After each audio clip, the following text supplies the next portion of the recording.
All set? All ready? Yeah, Chief. Okay, good morning, everybody. We're here today because of a job that came over this morning at about 0700 hours. Two anti-terrorist officers from the Transit Bureau, Police Officer Asaduz Saman and Hardeep Sim, were on patrol in the Fulton Street station, and they were approached by a passenger who alerted them to the fact that there was a package on the platform. The officers responded over and called in for more resources, and that's where the job went as of now. Both turned out to be rice cookers. There were actually two, one on the mezzanine and one on the platform. They're both just empty rice cookers at this time. In addition to that, we had one additional job that may or may not be related up on 16th Street and 7th Avenue. That came in about 10 after 8 this morning as a suspicious package. It was an additional rice cooker that was put out with the garbage, and that was also found to be just an empty rice cooker. Okay, with that, I'm going to introduce the chairman of the MTA, Pat Foy. Pat? Thank you, Chief. I'm going to be brief. We're obviously at the corner of John and William. We apologize to our customers for the disruption. I want to thank the NYPD for the quick and effective response. I also want to thank, on behalf of Andy Byford and I, the transit workers union members who responded as they always do in crisis.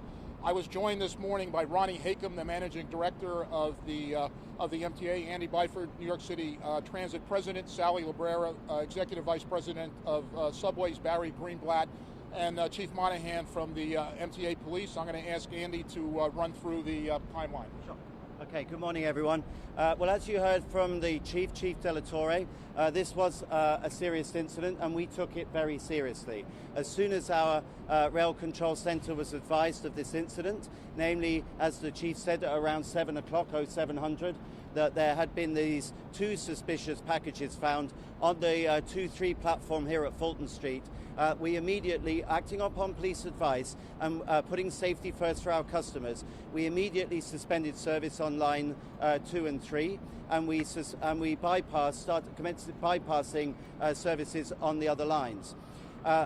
As ever, we always put safety first. So the police advice was that the service on lines 2 and 3 was to remain suspended. It did so. We evacuated staff out of the stations, and we immediately set about providing information via every medium possible, namely Twitter, through our website, through announcements on trains, to let customers know that until further notice, Fulton Street Station would not be served. In other words, services, all lines through Fulton Street, trains would not be stopping. We got the all clear to resume stopping at Fulton Street on all lines except the 2-3 at 08:48. And as of right now, that remains the case. All of the lines are stopping at Fulton Street, except for the 2-3, which is still suspended, non-stopping rather, still bypassing through the station while the police conduct their scenes of crime investigation. We did have two trains that we had to deal with when that call first came through from the police that there was the issue on the 2-3 platform. We had two trains to deal with. So again, acting quickly, and I would credit my staff with their professionalism.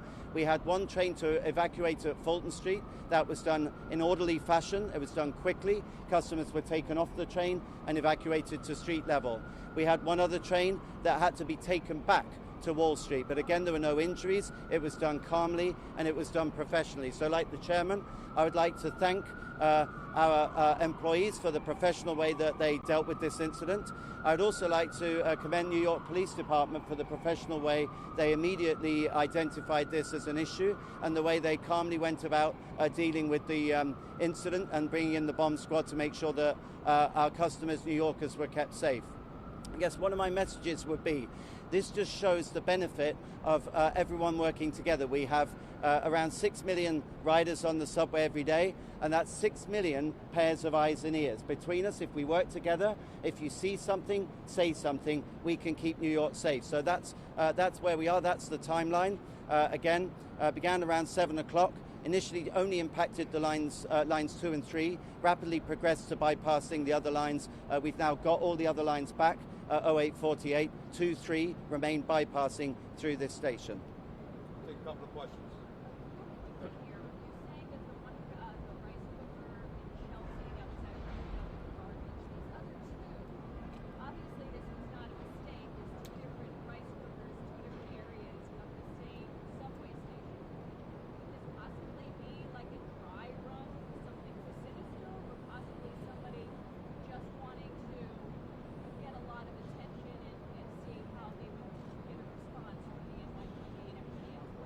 Commissioner John Miller will respond. So we reviewed the video at the scene. We do see male white between 20s and 30s with dark hair and a shopping cart. He places the pressure cooker on the upper level and then on the lower level. So there's a person of interest.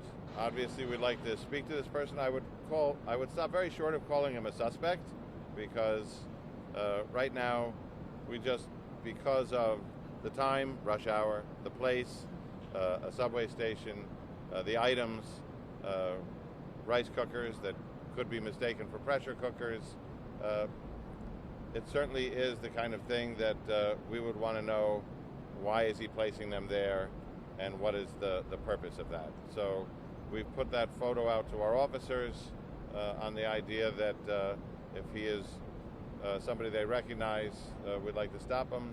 We'll probably release that to you all to get that out to the public to speed up the process. Again, not a suspect, but certainly somebody we want to interview.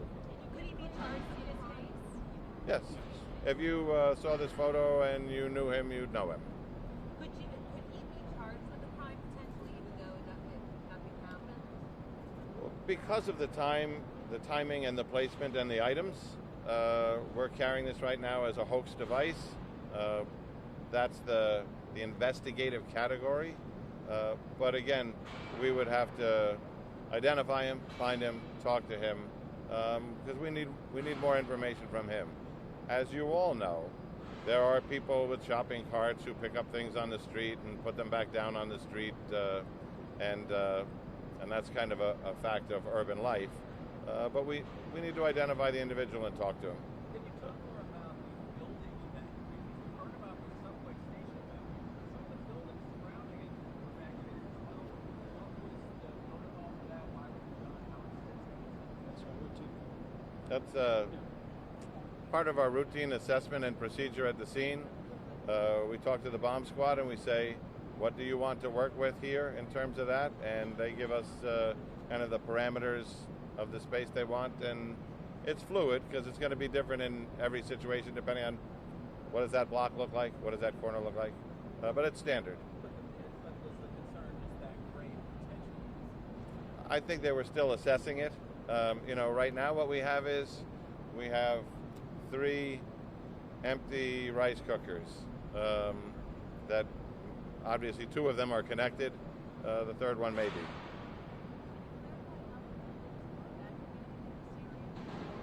Sorry? Clarify how many buildings were evacuated? We can get that for you. I don't have it now. Are people being let back in? Yeah, we're all back in business. So everything's all back to normal in the subway system and the Well, everything? everything's back to normal except for the 2-3 line. We're still holding that only to process the scene.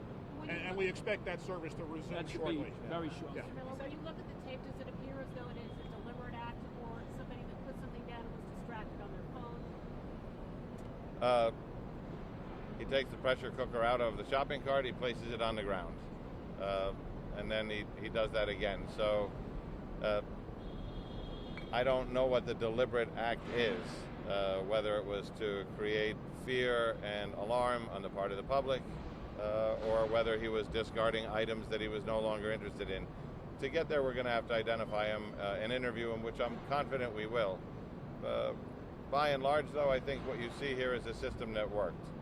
Counterterrorism patrol in the subway system, where they're supposed to be, alert public, coming together, assessing the scene. Bomb squad got here very quickly. was able to go through their procedures and determine that these items were not a physical threat.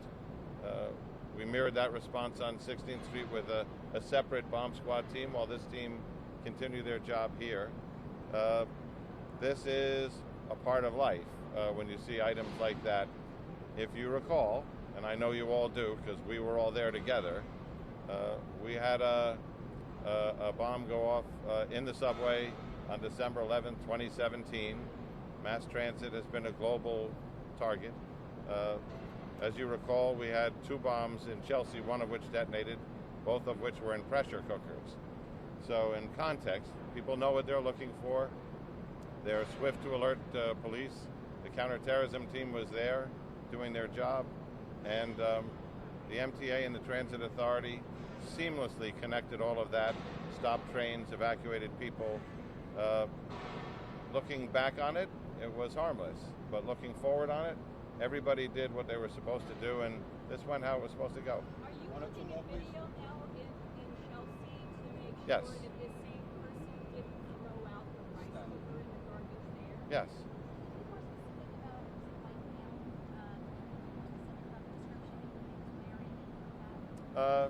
You'll have a photo shortly?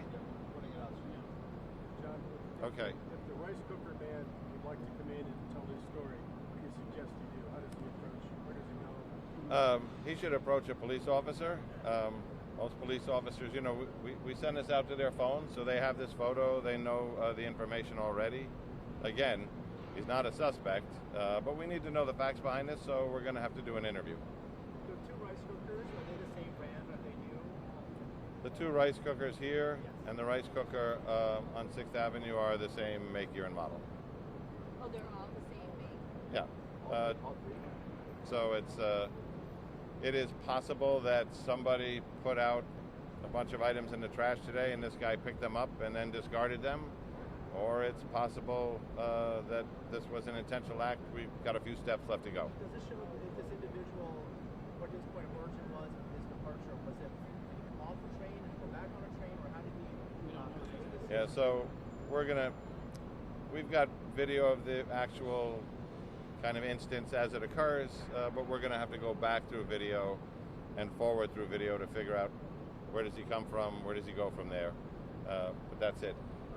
We'll get back to you all with that image when we have the right one to release. We're going to find the best one that the public would recognize this individual on. Again, not a suspect, just a person of interest we'd like to talk to. And thanks for your help today. Okay, so we're going to ask you guys to get back behind the lines. Once they reopen the streets, obviously. Who has to go this way? Who has to go this way? Who has to go that way? I need to go that way. I have to go that way. All right, so Detective Navarro will take everyone.